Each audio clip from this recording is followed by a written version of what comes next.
आइए जानते हैं कौन है सेंटा क्लॉज।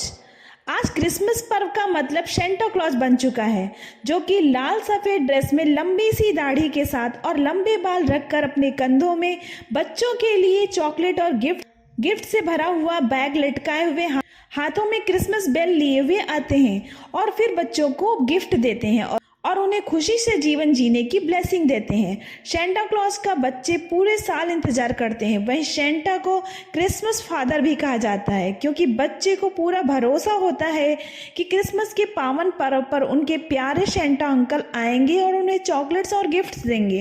वहीं मोस्टली स्कूलों में इस मौके पर खास कार्यक्रमों का आयोजन भी किया जाता है। वहीं सेंटा क्लॉज के बिना क्रिसमस की कल्पना अधूरी है। सेंट निकोलस थे सांता के जनक।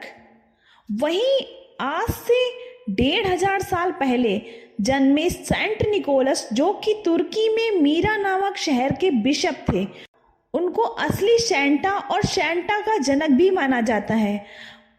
सेंट निकोलस को भी बच्चों से खास लगाव था और वह बच्चों को गिफ्ट्स देते थे और उस समय लोगों के मन में सेंट निकोलस के प्रति काफ़ी आदर भाव था।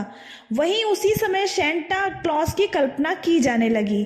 हालांकि सेंट निकोलस और जीसस के जन्म का कोई सीधा संबंध नहीं रहा है, लेकिन फिर भी आज के समय में सेंटा क्लॉज क्रिसमस का अहम हिस्सा है। उनके बिना मानो क्रिसमस पर्व ही अधूरा है। विद्वानों के अनुसार सेंट निकोलस का जन्म 3री सदी में जीसस की मौत के 280 साल बाद मायरा में हुआ था और वे एक सुखी और संपन्न परिवार से थे, जिन्होंने अपने बचपन में ही अपने माता पिता को खो दिया और बचपन से ही उनकी प्रभु ईसा मसीह में गहरी आस्था थी और इसी वजह से वे बड़े होकर ईसाई धर्म के पादरी और बाद में बिशप बने। ईसा मसीह एक दरियादिली और नेक इंसान थे, जिन्हें जरूरतमंद और बच्चों को गिफ्ट्स देना पसंद था। आपको बता दें कि सेंट निकोलस ज़्यादातर गिफ्ट्स आधी रात को ही देते थे, क्योंकि वो नहीं चाहते थे कि कोई उन्हें उपहार देते हुए कोई देखे। अर्थात गुपचुप तरीके से बच्चों को गिफ्ट देना उन्हें बहुत पसंद था। इसीलिए आपने अक्सर पेरेंट्स को यह कहते सुना होगा कि अगर जल्दी नहीं सोओगे सेंटा क्लॉज उन्हें गिफ्ट देने नहीं आएंगे। तो आइए जानते हैं कि सेंटा क्लॉज कहाँ रहते हैं और उनका पता क्या है। इसे चाहे लोगों की आस्था समझें या फिर एक तरह का अंधविश्वास, लेकिन सेंटा क्लॉज के एड्रेस के बारे में यह कहा जाता है कि सेंटा अपनी वाइफ और बहुत सारे बौनों के साथ उत्तरी ध्रुव में रहते हैं। वहाँ पर एक खिलौनों की फैक्ट्री है जहाँ ढेर सारे खिलौने बनाए जाते हैं। सेंटा के ये बौने साल भर इस फैक्ट्री में क्रिसमस के खिलौने बनाने के लिए काम करते हैं।